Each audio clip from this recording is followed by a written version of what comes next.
Boa noite, então, a todos que vierem aqui assistir a live, também que assistir no vídeo mais tarde.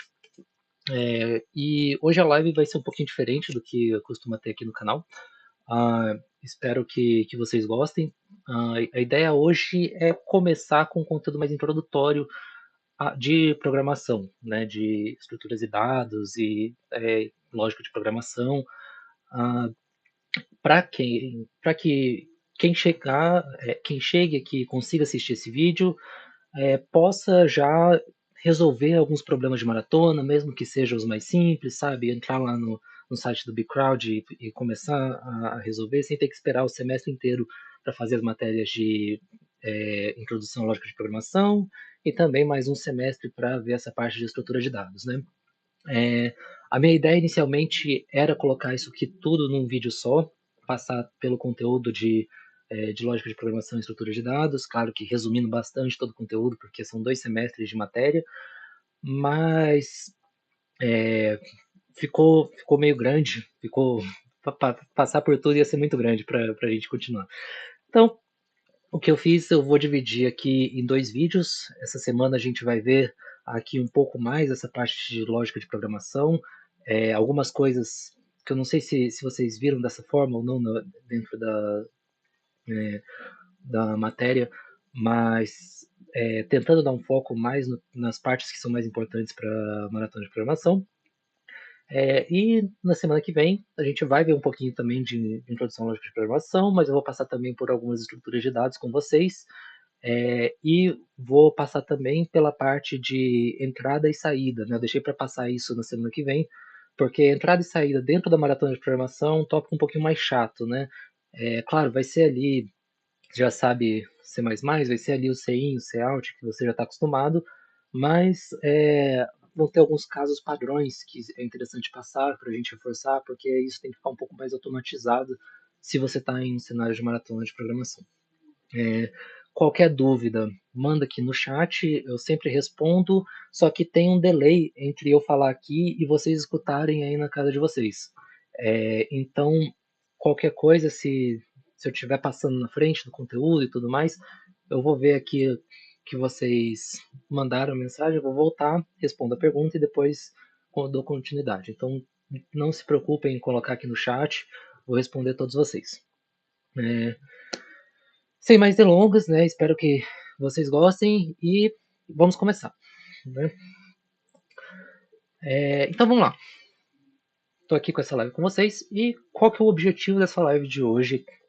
Mais uma vez aqui, só para reforçar. Né? Meu objetivo é ensinar vocês a programarem em C++ para a maratona de programação. Né? O meu objetivo não é ensinar tudo sobre C++, não dá para passar tudo sobre C++ aqui numa live assim. Não é te ensinar a programar bem em C++, isso vai vir com prática, isso vai vir com o tempo. Então, pegar isso aqui é o início, mas ainda vai ter bastante coisa para vocês pegarem. E também ensinar a fazer o seu projeto em C++. Por quê? Eu acho que desenvolver projetos pessoais é uma coisa muito importante para você aprender a programar. Uh, mas o C++, infelizmente, ele tem algumas dificuldades na hora de você colocar uma biblioteca nova, na hora de você começar a produtizar isso aí realmente. Então, isso tudo foge do escopo do nosso vídeo de hoje. Né? Então, não vou passar por isso.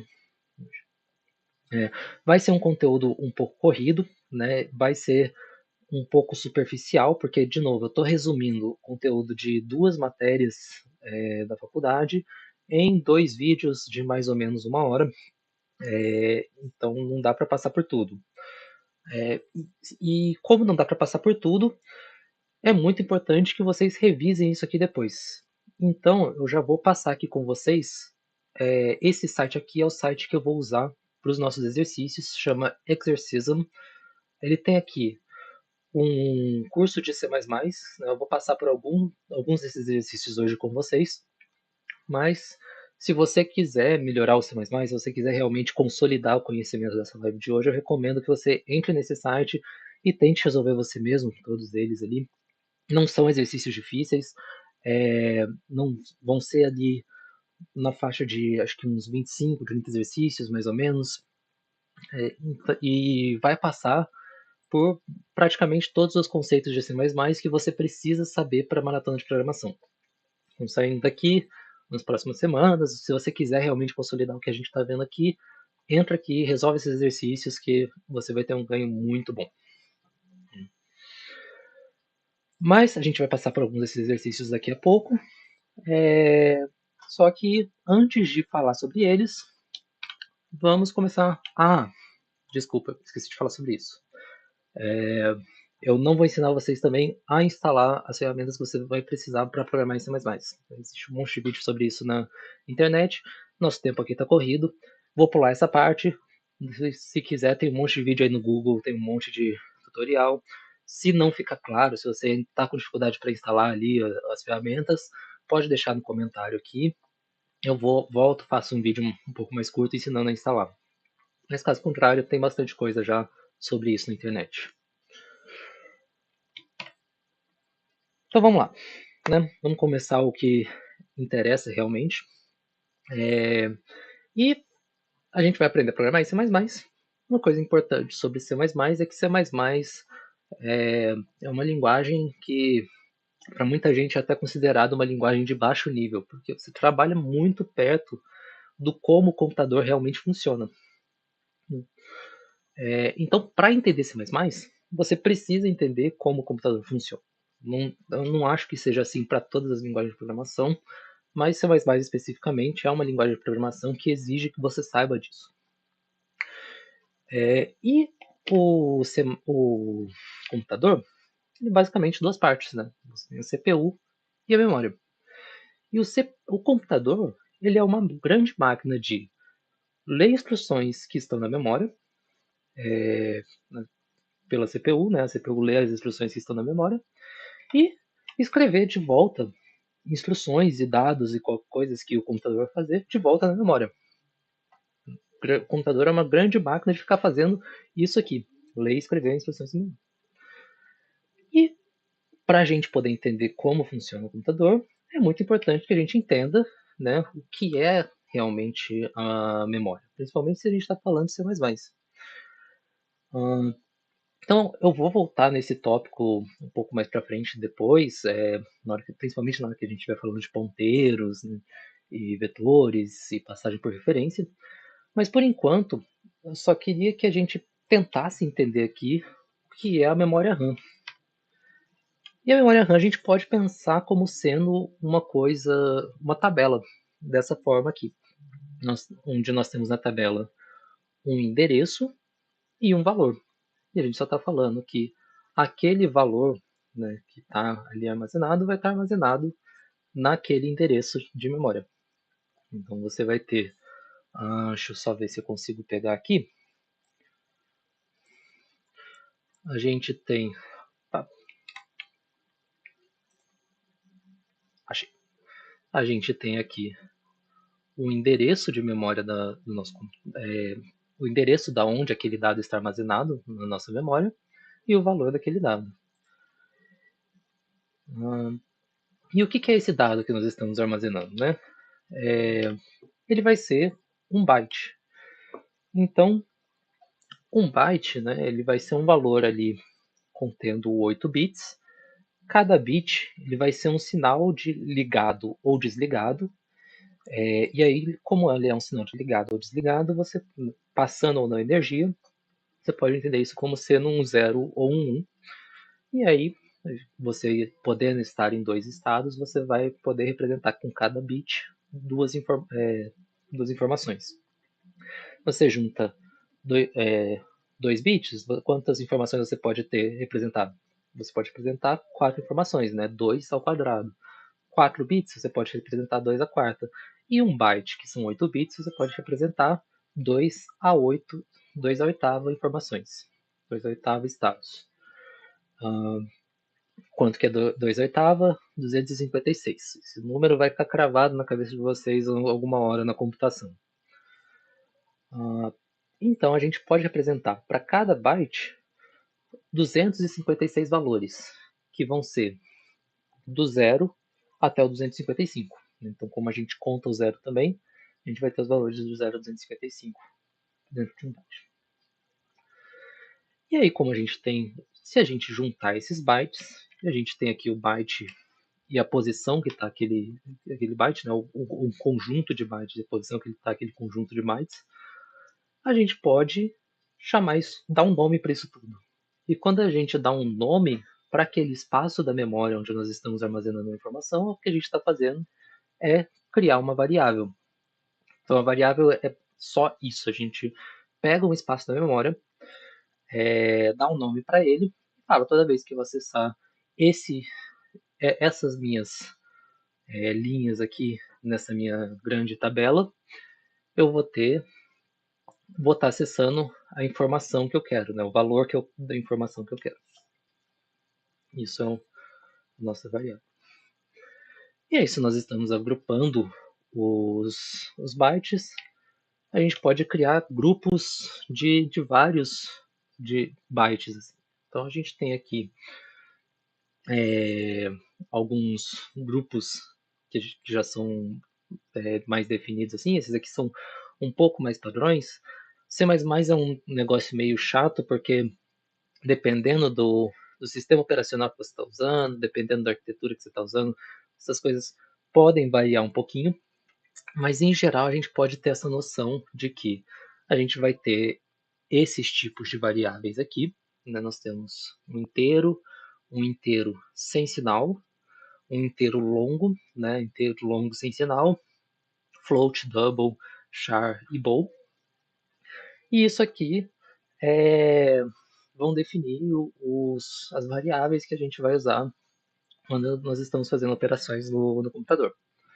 Né? Então, para um inteiro a gente pega 4 bytes, para um inteiro sem sinal 4 bytes também, para o long e para o unsigned long 8, para o float 4, para o double 8, char 1 e para o bool 1.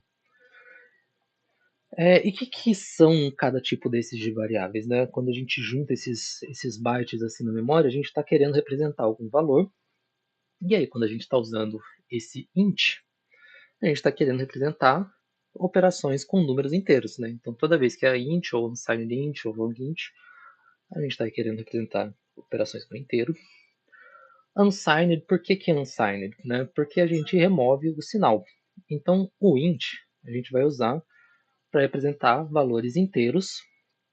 E aí, a gente quer representar valores positivos e negativos. Então, se a gente tem 4 bytes, quantos bits nós temos? Nós temos 32 bits, mas podemos representar 2 a 32 informações.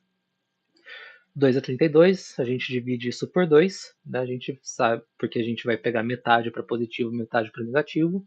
A gente pega, a gente quer representar desde o menos 2 a 31 até 2 a 31 menos 1, porque a gente está representando o zero ali também, está ali no meio, não é nem positivo nem negativo. Para o unsigned, a gente só remove essa parcela aqui de negativo, pega só o positivo e a gente tem alguns valores a mais. A gente consegue ter o dobro de valores, mas no final a gente tem que tudo ali está aproximando na casa de bilhão. Se você está querendo representar algum número que passa do bilhão, aí a gente tem que usar o long. Né? E aí o long int, a gente vai estar usando 8 bytes, então a gente tem 64 bits. E aí, na hora que a gente usa 64 bits, o que a gente pode representar? Os valores desde menos 2 a 63 até 2 a 63, menos 1, porque a gente tem que representar o zero também, que vai dar ali na casa de 10 a 18, mais ou menos. Né? Então, unsigned, a gente lembra aqui de tirar a parte negativa, então a gente dobra o valor da parte positiva, mas mesmo assim a gente está representando até mais ou menos 10 a 18 quando a gente está usando esses valores. Ah, João, preciso usar um valor que é maior do que 10 a 18. Né? E tem problemas assim na maratona. Problemas que você vai usar valores que são maiores do que isso aqui. O que eu uso? Nesse caso, o C++ é uma linguagem ruim para mexer com isso. Porque o C++ ele não tem um suporte nativo, assim, um suporte padrão para tratar inteiros de precisão arbitrária, né? O que é inteiros de precisão arbitrária? Quando a gente está tratando aqui de int e long int, a gente tem inteiros que cabem ali na memória com aquele número de bytes que nós determinamos. Quando nós falamos de precisão arbitrária, o que limita o nosso tamanho da nossa variável é simplesmente a memória RAM. Então, você cabendo na RAM, você pode usar. Mas o C++ não tem isso. Então, se você for cair no problema de maratona que precisa usar um negócio assim, Java tem a classe de Big Number. Então, se você gosta de Java, você pode usar Java nesses casos. Ou se você gosta de Python, o inteiro do Python, por padrão, ele já é de precisão arbitrária. Né? O inteiro do Python ele não é limitado pelo tamanho ali de int, o long int, ele já cabendo na RAM, tá valendo. João, por que você não colocou limite mínimo e máximo para float e double? Né? Float e double a gente vai usar para representar valores decimais. E ele usa uma representação através de que é muito parecido com a notação científica na hora que você faz ali as contas com float e double. E você muito provavelmente não vai cair num caso onde você vai estourar o limite máximo ou o limite mínimo do double e do float. Os dois têm os limites máximos e mínimos muito grandes. Mas qual que é a pegadinha de usar float e de usar double? Né? A grande pegadinha é que eles não são precisos. O float, como a gente usa uma notação científica para representar esses valores decimais, o que a gente tem é que a precisão dele, na verdade, vai se dar pelo número de casas decimais que ele resolve representar. Então, o float representa um pouco menos de casas decimais, o double ele usa mais espaço, mas representa mais casas decimais, e a precisão dele vai dar em relação a isso, mas você não consegue fazer conta certinho, cravado ali, né? Até um erro que é muito comum na programação, o pessoal querer fazer sistema de banco e botar, é porque eu estou mexendo com dinheiro, dinheiro tem centavos ali, então vou colocar double, vou colocar float para representar os centavos. Só que aí, como eles não têm essa precisão toda que a gente tem, você pode estar deixando de somar ali um valor ou outro no meio da conta, justamente porque ele não tem precisão para representar aquele valor. Então toma muito cuidado quando você precisa de uma precisão maior com o float, com o double, porque eles não são precisos em si. Char. Char a gente vai usar para representar letras. A gente tem uma tabela que vem lá dos primórdios da computação, que é a tabela ASCII, e ela ainda é usada hoje por muita coisa, porque são os caracteres da língua inglesa. Né? Hoje em dia você tem muito mais linguagem que dá suporte para o Unicode, que é um padrão mais internacional, mas o C++ não dá esse padrão, esse suporte por padrão. Então você usa a tabela ASCII, que vão ser os caracteres da língua inglesa, que nós vamos colocar ali entre os valores 0 e 255.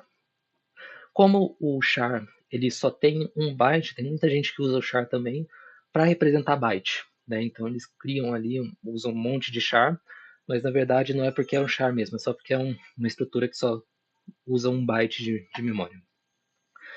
E o bool ele representa só um bit, é só verdadeiro ou falso, mas ele ocupa um espaço de um byte. Por que ele ocupa um espaço de um byte? Porque a gente só consegue endereçá-la na memória, a gente tem que pensar na memória como sendo essa tabela aqui. E a gente só consegue pegar o endereço dessa tabela para um byte em si. Então, o bool ele é só um valor para representar entre verdadeiro e falso, mas ele ocupa um byte na memória quando a gente vai ler.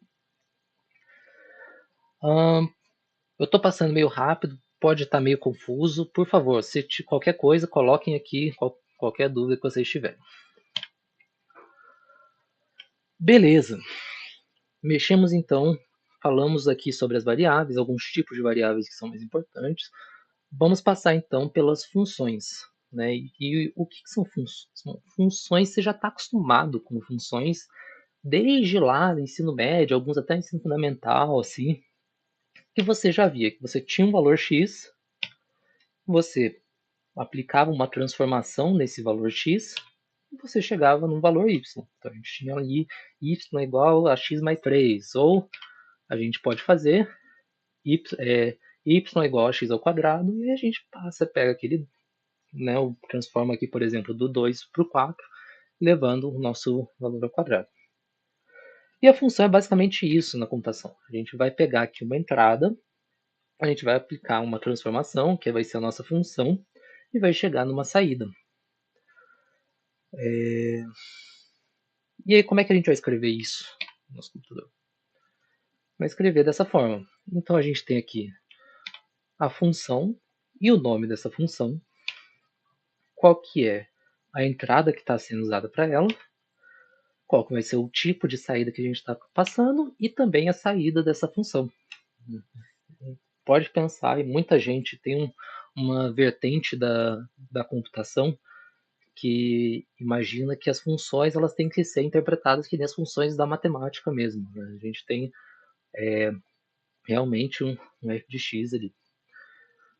Só que essa função a gente vai ter ali um algoritmo que está sendo executado dentro dela. Toda vez que a gente chama essa função, a gente vai ter que passar para o computador quais são os passos que ele vai ter que fazer para computar essa saída da nossa função. E aí é isso que eu vou passar um pouco para vocês agora também de como que nós construímos esse algoritmo. Né? Esse algoritmo, o que, que é? Essa sequência de passos do computador, essas instruções que nós vamos dar para o computador, para ele pegar isso aqui tudo e conseguir transformar numa forma que ele entenda e que consiga fazer pegar essa entrada e retornar a saída para a gente. A gente tem também, né, então estou falando aqui um pouco de funções, então antes de falar sobre os algoritmos, a gente tem headers, que são basicamente funções que as pessoas. Aliás, o header não é isso, né? Mas a gente tem funções que as pessoas já escreveram antes, que elas vão falar para o computador para ele incluir isso dentro do seu código, para você não precisar reescrever essas funções. E aí a gente usa esses headers, que vão ser essa instrução no começo do nosso código, falando include e o nome da biblioteca que nós queremos usar, para pegar isso aqui e colocar ali dentro e a gente consegue tirar proveito dessas funções que já estão ali. Então vamos lá para o nosso primeiro exercício, né? Deixa eu ver aqui. Enquanto eu estou abrindo aqui, se vocês quiserem colocar alguma dúvida no chat também, pode passar, viu? Beleza.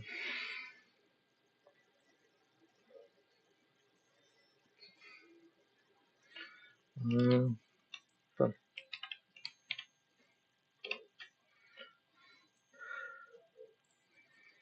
Uma coisa muito importante para vocês na computação é aprender inglês, tá? O material, boa parte dos materiais que nós temos estão em inglês. A documentação dificilmente você vai ver que de uma outra forma, se não em inglês. Então, se você já não está com isso forte, é bom dar uma estudada. Mas vamos lá. Aqui ele dá uma descriçãozinha, né, sobre quais são as funções, operadores aritméticos, que são as operações que nós podemos fazer com as variáveis. E ele dá algumas instruções sobre funções que ele quer que a gente implementa. Então ele está falando que nós vamos ajudar aqui um freelancer a falar para o gerente de projetos qual que é o preço dele. Quer que calcular o preço de forma rápida. E aí ele fala que o horário dele é de $8 a hora, né, o preço dele é de $8 a hora, e que ele trabalha por 22 dias no mês. Né, mas que algumas vezes, dependendo do cliente, se for para clientes clientes reais ou para ONGs, ele aplica um desconto de 25%. Ele quer que a gente modele isso aqui com as funções do C++. Então a gente começa aqui, a primeira tarefa, implementar uma função chamada dailyRate, que calcula o horário dele por dia, né, dado as 8 horas. Aliás, aqui, na verdade, ele falou que ele trabalha por 8 horas, né? Então, ele quer que você calcule o horário, o preço dele por dia, dado que ele está trabalhando 8 horas por dia, e que vai receber aqui qual que é o valor que ele trabalha, que ele recebe por hora. E aí, a gente faz o que? A gente declara a nossa função, que vai receber o quanto ele recebe por hora, né, o hourly rate dele, e vai retornar o daily rate, que vai ser, né, 8 vezes aquilo. Ah, mas tem algumas vezes que ele dá desconto, né? Então vamos lá. Nossa segunda tarefa, implementar uma função que aplica o desconto naquele valor. Então a gente tem aqui o valor antes do desconto, o valor depois do desconto, e a nossa fórmula é nosso valor. Quando a gente aplica o desconto, a gente está calculando o valor antes do desconto vezes 1 menos o desconto que ele está dando. Desconto em porcentagem, a gente divide por 100, a gente acha aqui. Então você vê que é bem parecido com a função da matemática mesmo, que a gente já está acostumado. Né? Algumas funções. Então aqui eu incluí o header de matemática. Isso aqui tem as bibliotecas de matemática do C++. Acho que não está dando para ver, né? Tá. Vou dar um zoom aqui só para ficar mais fácil da gente enxergar. Mas enfim. Aqui a gente tem as nossas funções da matemática do C++. E eu estou incluindo isso aqui porque tem duas funções que ele já implementa para a gente por padrão no C++ que a gente vai querer usar, que é o ceil e o floor. O que é ceil? Ceil é teto, né? E quando a gente está usando essa função aqui, a gente está querendo arredondar para cima os valores que a gente tem quando a gente calcula esse valor. E o floor significa piso, e quando a gente usa a função floor, a gente está querendo arredondar para baixo esses valores que a gente tem.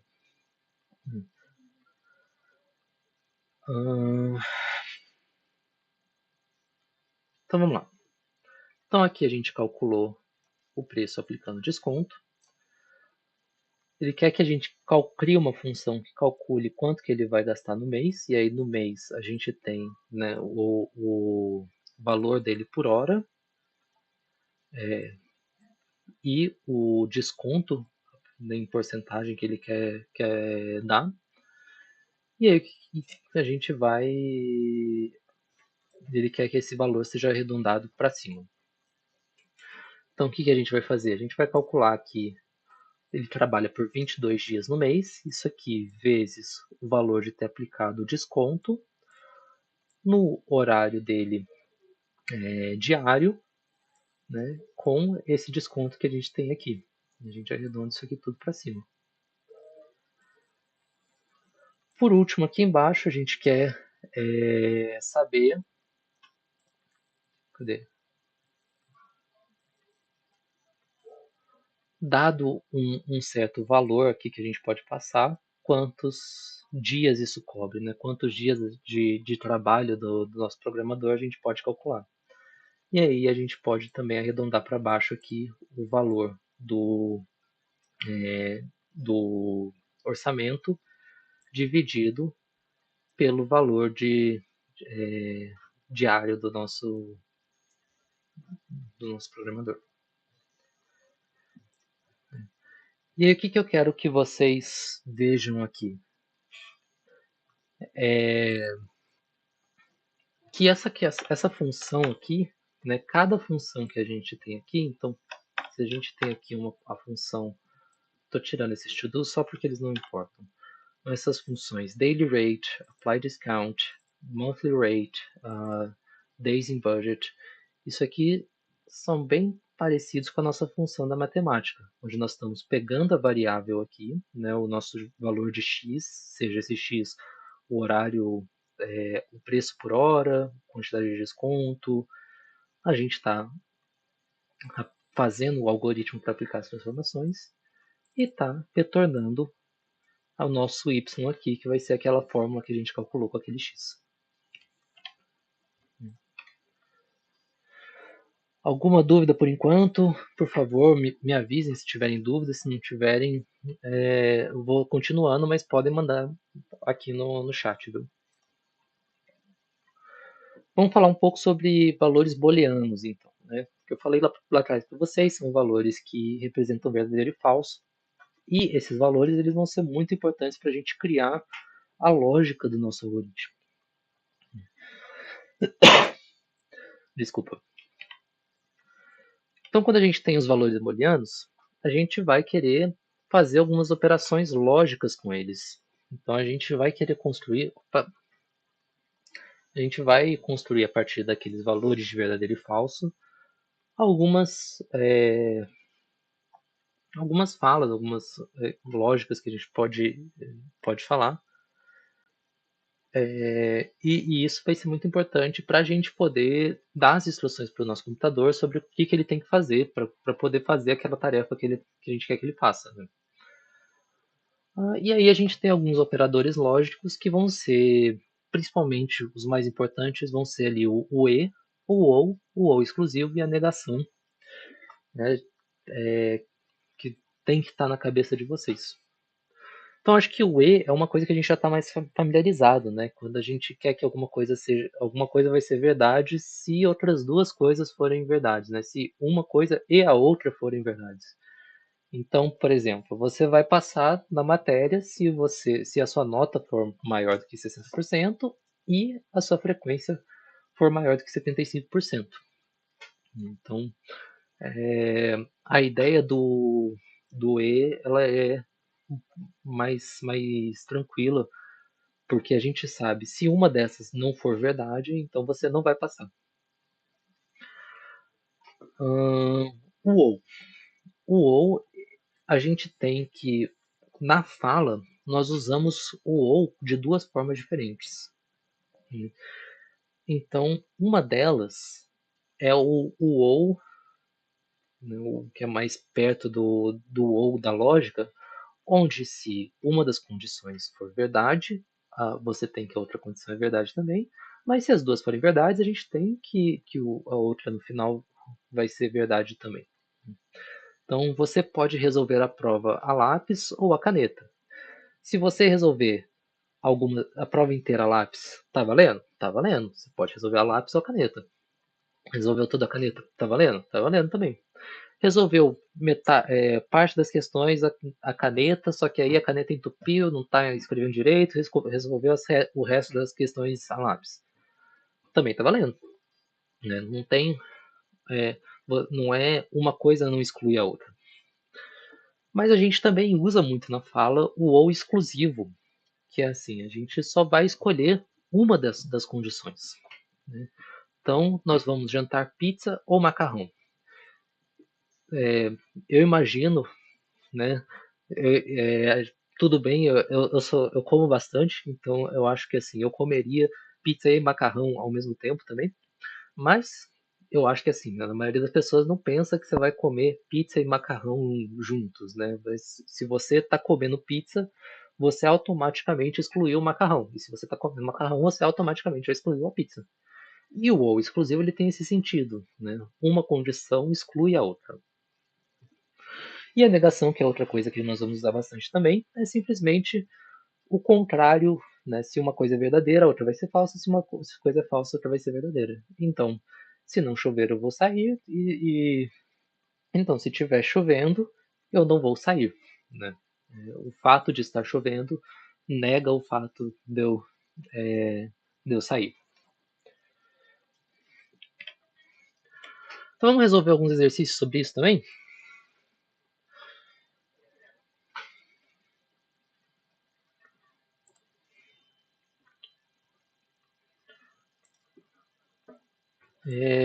Aqui de novo a gente tem aqui uma introduçãozinha sobre isso. Recomendo muito vocês lerem se vocês tiverem tempo.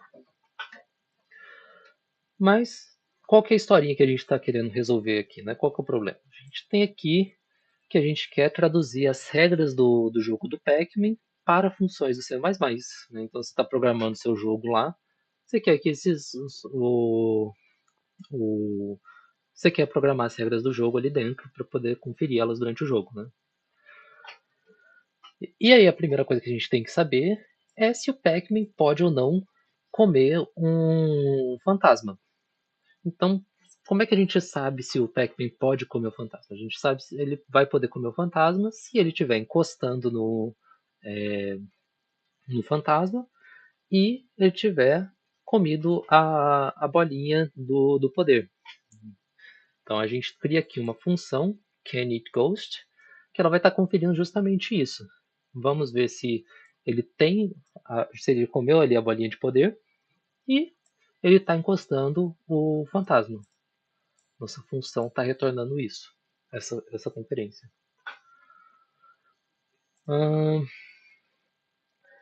A gente quer achar uma função para saber se o Pac-Man fez ou não ponto, né? O quanto que ele vai fazer o ponto.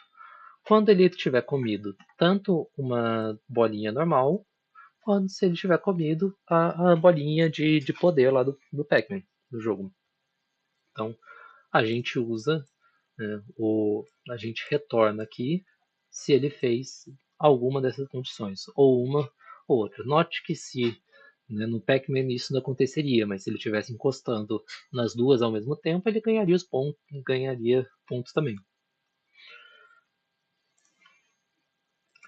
Se o Pac-Man perdeu, né? Então como é que a gente sabe se o Pac-Man perdeu? A gente sabe que ele perdeu se ele não está com a bolinha de poder ativa e se ele encostou em um fantasma. Né? Se ele está com ela ativa e ele encostou no fantasma, a gente come o fantasma. Se ele não está com ela ativa e ele toca no fantasma, na verdade ele perde. E aí a gente tem que tornar verdadeiro aqui. Então o que, que eu faço? Eu nego aqui o fato da bolinha de poder estar ativa. Então, se ela estiver ativa, eu não perdi. Se ela não estiver ativa, eu perdi. E ele tem também que estar encostando no fantasma.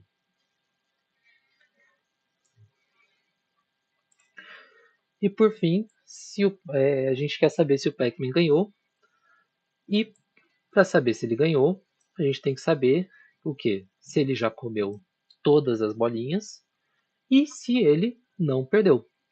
Então aqui a gente vê já o porquê que a gente começa a montar isso aqui em funções, porque aí eu posso conferir toda essa expressão lógica aqui dentro. Eu confiro se ele já comeu todas as bolinhas e se ele não perdeu.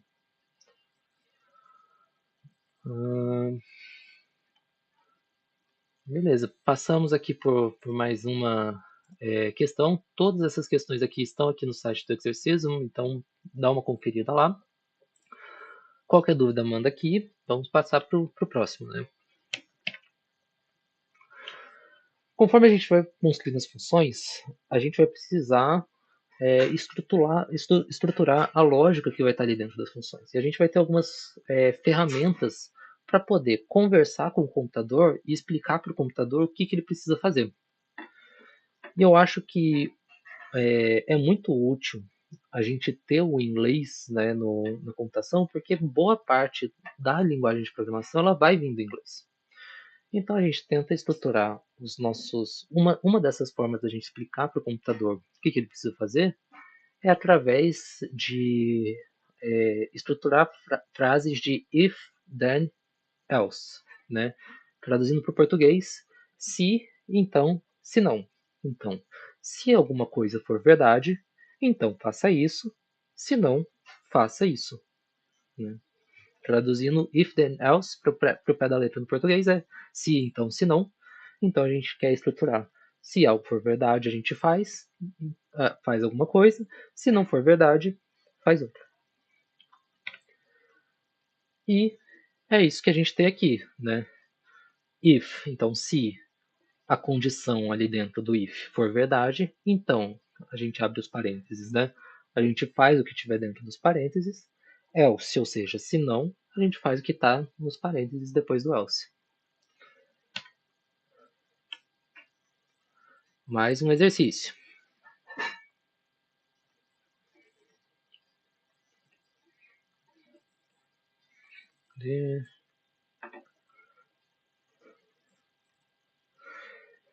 Então aqui a gente quis criar uma função que usa de dados, né?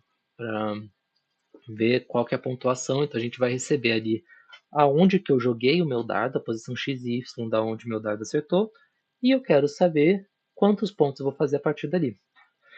Então eu sei que se eu jogar para fora eu recebo 0 pontos, se ele cair no círculo maior eu recebo 1 ponto, no círculo do meio 5 pontos e no meiozinho aqui 10 pontos. E a gente sabe que o círculo maior tem raio 10, o círculo do meio tem raio 5 e o menorzinho tem raio 1. Então o que eu vou fazer? Eu vou pegar aqui as minhas coordenadas x e y, né? E eu vou ver quão longe ele está do meu centro. Então aqui eu estou calculando a raiz quadrada aqui do meu x ao quadrado mais y ao quadrado. Vocês sabem que isso aqui vai ser a minha distância ali do centro no meu... E aí, o que eu tenho que fazer? Então, se não, né?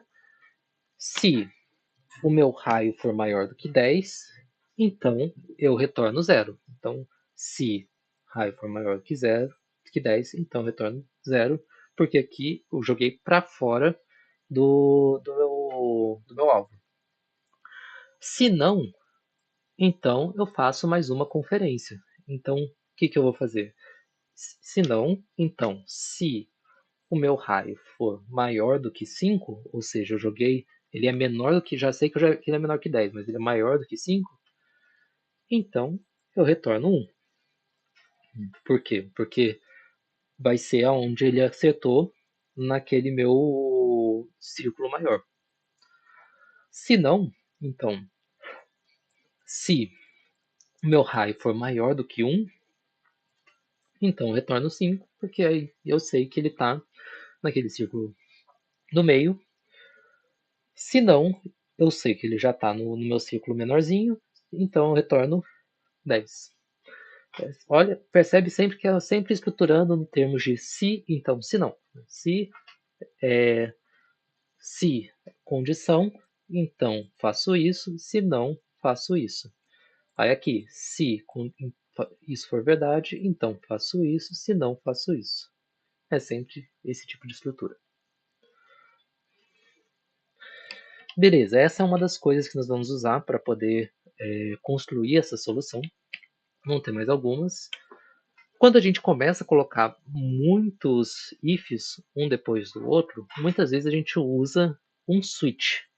E o que é o switch? Né? Eu gosto de pensar no switch, não sei se vocês chegaram a usar isso alguma vez assim na vida, mas quando eu era criança eu lembro que eu tinha ali um switch atrás da televisão, que era onde eu ligava o videogame, ligava o DVD, ligava um monte de coisa. E aí a gente ia mexendo numa chavinha e podia selecionar. Não, agora eu quero jogar videogame. Então eu selecionava o videogame. Agora eu quero ligar o DVD. Colocava o DVD. Agora, sei lá, quero colocar a música. Colocava para música. Mais recente, uma coisa que eu faço para fazer isso eu tenho ali um... eu tenho meu monitor. Eu uso tanto para o meu desktop quanto para o meu computador do trabalho. E aí eu tenho uma caixinha que chama KVM Switch, que eu aperto um botão, ele escolhe, eu uso o computador pessoal ou uso o computador de trabalho. Tem o switch da rede de comunicações, que é o que? Ele vai estar selecionando quem que ele vai conectar com quem. E a ideia do switch é justamente isso, selecionar onde que eu vou conectar de um ponto para o outro. Né? Então o switch ele vai estar mudando aqui esse tipo de conexão, né, entre um e outro. No nosso caso ali, o switch ele resolve bem o uso do if, né? Porque a gente pode, se a gente tem várias condições, a gente pode selecionar qual condição que a gente quer ali. Então a gente vai olhar aqui para a variável, e essa variável vai ser uma espécie de chave que eu vou usar para selecionar qual ramo daquele switch que eu vou escolher. Então, se eu tiver aqui, pegar de novo aqui aqui. Se eu tiver aqui no meu caso, onde a minha variável é igual a A, eu vou fazer esse negócio aqui. Se a minha variável for igual a B, eu vou fazer esse negócio aqui. Se a minha variável não for para nenhum desses que está aqui em cima, o que eu vou fazer? Eu vou fazer o que está aqui embaixo. Switch é basicamente isso.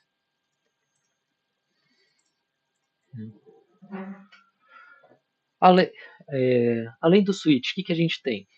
Muitas vezes a gente está querendo fazer um programa de computador porque nós queremos automatizar uma tarefa.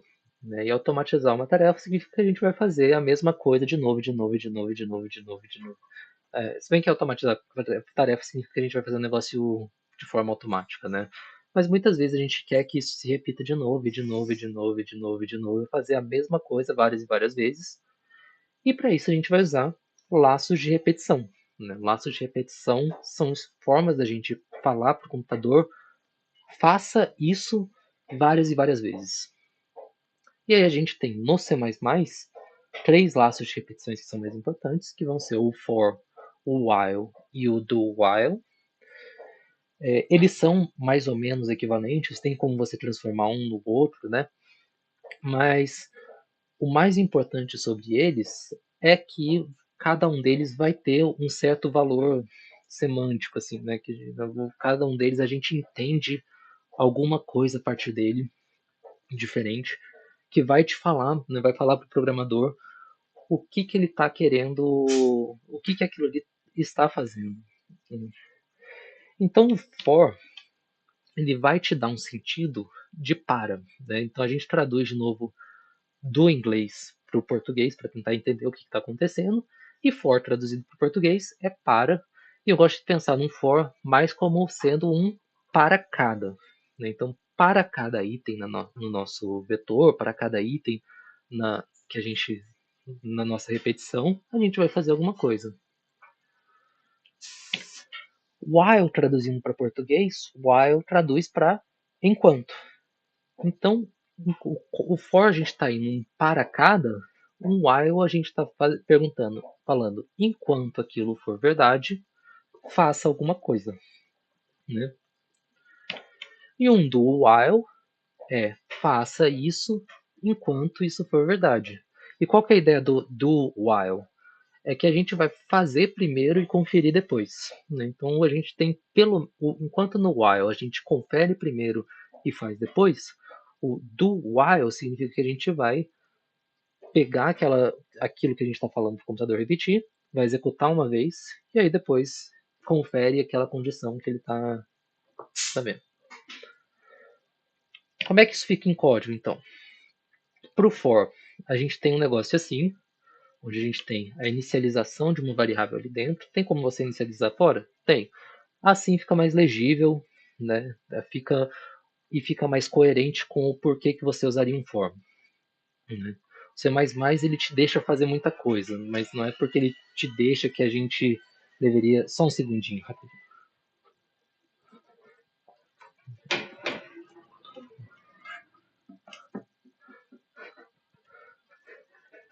Desculpa.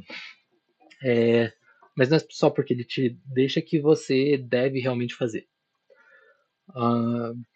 Então, o for ele tem esse sentido de para cada, e aí a gente vai usar essa inicialização, condição e incremento para dar esse sentido de para cada. Então, se eu tenho algo assim, for int i igual a zero e menor do que n mais mais, o que eu estou querendo dizer é que para cada i no intervalo de 0 a n, faça alguma coisa que está definida ali pelo código. Outra coisa também que dá essa noção de para cada, né? O for, toda vez que a gente tem ali algum... E aí eu vou falar um pouco mais sobre esses container que eu coloquei ali depois, mas a gente pode representar um conjunto de elementos, né? Então, um conjunto de inteiros, um conjunto de caracteres, um conjunto de pares de inteiros. E aí, o que eu posso fazer com o for é falar para cada elemento ali desse meu conjunto, para cada item nesse meu conjunto, eu faço alguma coisa ali também. Então lembra sempre que o for é essa noção de para cada. Já o while a gente vai usar muito mais quando a gente não sabe ainda quando tem que parar. Então é simplesmente enquanto isso for verdade, continua fazendo aí. Enquanto isso for verdade, continua fazendo o loop. Eu não sei exatamente quantas coisas eu vou fazer para aquilo dar verdade. Mas enquanto aquilo for verdade, fica repetindo.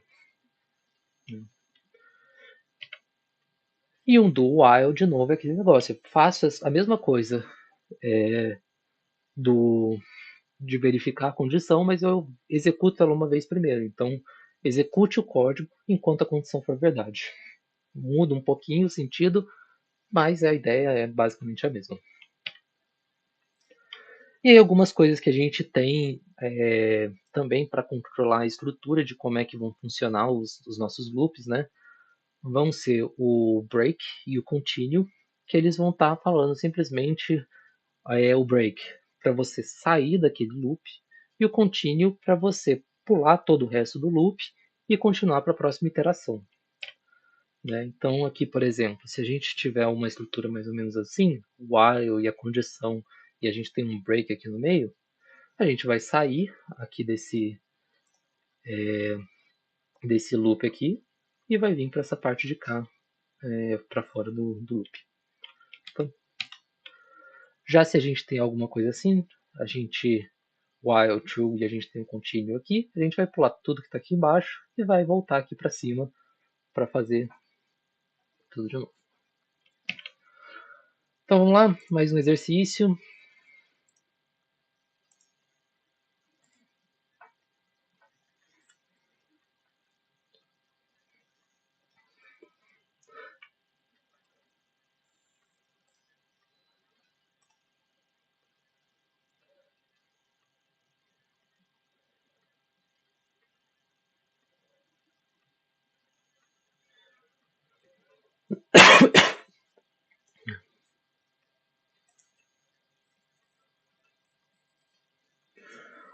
Então, beleza. O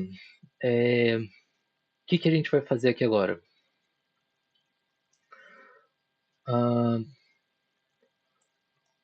Nós temos aqui ele dá uma introdução, né, de loops e tudo mais, isso que eu estou falando para vocês também. Mas a gente também vai ver aqui as instruções que nesse exercício nós vamos estar trabalhando com uma conta de investimento. E aí o que a gente sabe? Que se a conta tiver se o saldo da conta tiver negativo, né, eu tenho que cobrar uns juros de 3,213% em cima daquele saldo. Né? Então, estou cobrando ali juros em cima do que a pessoa está me devendo. Se a gente tiver um valor positivo, aí eu vou dar dinheiro, tipo uma conta no banco que eu do Nubank que eu dou dinheiro no seu saldo ali. E aí, se ela tiver entre 0 e $1.000, eu vou dar um valor ali de 0,5% em cima daquele saldo da conta, né? Isso aqui ao ano. Então, 0,5% ao ano. Se o saldo tiver entre $1.000 e $5.000, eu vou dar 1,6% ao ano de rendimento naquela conta. E acima de $5.000, eu vou dar 2,4 ali, 2,5% de juros ao ano.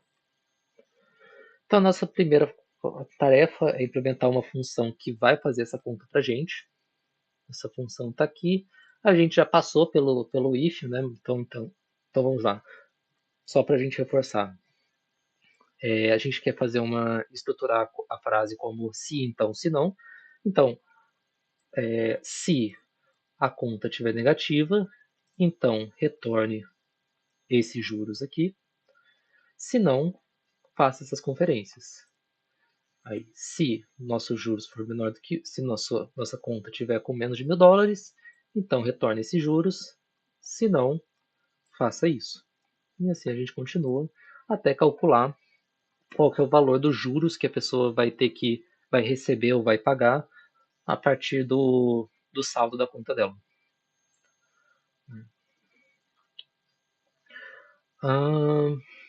E aí, a partir daqueles juros, a gente consegue calcular também quanto, né, o valor que ela vai receber. Então, a gente tem. Desculpa. O valor que ela vai receber em cima do saldo dela. E esse valor vai ser o saldo dela vezes aqueles juros que a gente calculou aqui a partir daquele saldo. Né? E aí, o quanto que ela vai receber, qual que vai ser o novo saldo dela, uma vez que ela recebeu esse valor, vai ser dado por esse Annual Balance Update.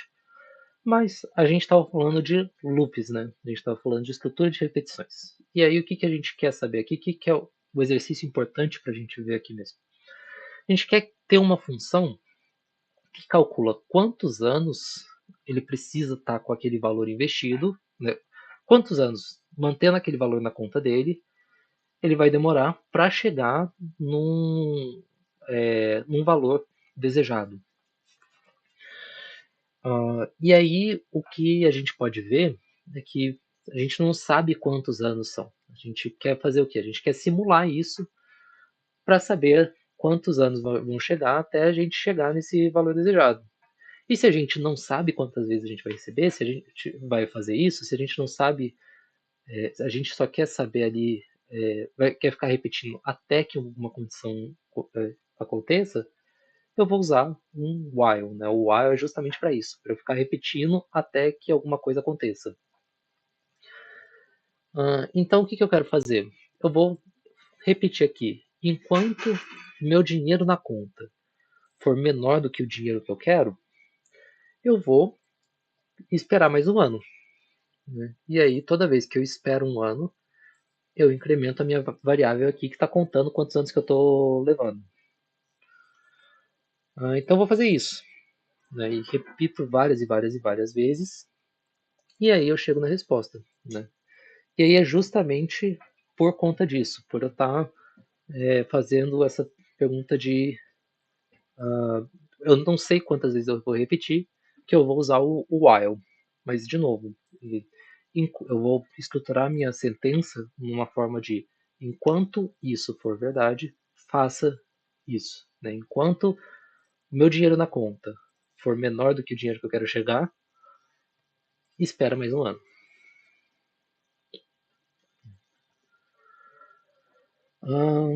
Os exemplos, eu acho que eu não tenho muito exemplo de do while aqui nos exercícios, né? Ele é mais raro de usar mesmo. A gente vai falar um pouco mais sobre for lá na frente, quando eu estiver falando um pouco sobre vetores. Recursão vai ser uma das últimas coisas, uma das últimas ferramentas que nós vamos usar para poder estruturar as nossas funções. Né? Então, passei com vocês pelas condicionais, né? Que vai ser o if, o else e o switch. Passei pelos laços de repetição. E agora eu vou falar um pouco sobre recursão, só que recursão é um negócio um pouco complicado. Né? Recursão, falar bem sobre recursão, não vai dar para fazer uma live inteira só para falar sobre recursão. O que eu quero que vocês tenham assim na cabeça quando a gente pensa de recursão? Que recursão é sobre autossimilaridade. O que isso quer dizer? Quando eu estiver modelando um problema, estiver pensando numa solução de um problema, toda vez que eu tiver que resolver para resolver o problema, eu preciso resolver uma parte do problema que é muito parecida com o problema em si. Isso é a autossimilaridade, né? É você pegar e resolver essa outra parte menor que é parecida com a parte maior. Né? Ah, é um pouco. Eu sei que está confuso, eu não expliquei direito aqui, e eu acho que não vai fazer jus à explicação eu falar aqui para vocês. Ah, por isso, eu separei aqui um material, né? Eu vou deixar aqui na descrição também para quem quiser pegar. Mas esse material aqui tem uma explicação em mais detalhes sobre o que é recursão. Então a gente ele dá o exemplo aqui da torre de Hanoi, né? Que é um problema onde, onde que a gente entra a autossimilaridade, né?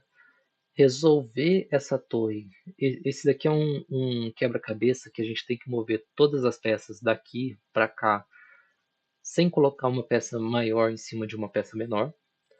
E aí a gente resolver essa torre de Hanoi grandona aqui é a mesma coisa que resolver uma torre de Hanoi menor de passar essas peças para cá. Que é a mesma coisa de resolver uma torre de Hanoi menor de passar essas peças para cá. E assim vai. Então eu vou recomendar que vocês leiam isso aqui. A gente pode fazer. Tem live aqui sobre recursão, mas infelizmente não vai dar para passar com vocês em relação a isso de uma forma que seja realmente boa de aprender. Eu tinha mais coisa que eu queria passar hoje, não vou conseguir passar, eu acho que a gente já está passando aqui um pouquinho do tempo, né? Eu queria, é, talvez eu quebre isso aqui em 3 lives ao invés de duas. Eu sei que o conteúdo hoje foi denso, então me avisa também, se não nos comentários, lá no WhatsApp, no grupo da Maratona, quem quiser me procurar também no privado, por favor, me avisa como é que ficou, o que vocês acharam dessa live. Ah, mas eu acho que eu já vou encerrar por aqui hoje, né? Tem mais coisa que eu queria ver, mas eu acho que aqui já está bem denso.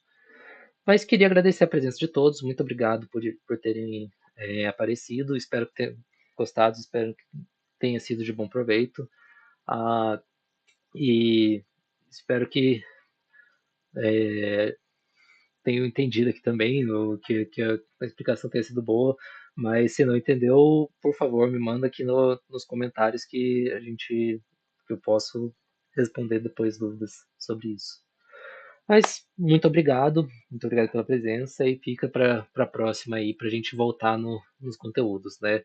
Então, só para a gente falar um pouco, eu ia falar sobre classes e estruturas, pular um pouquinho, e aí depois a gente ia falar também nos próximos vídeos sobre ponteiros, sobre vetores, sobre strings, sobre maps, que já vai entrar nas estruturas de dados, né? Vai ser um pouco de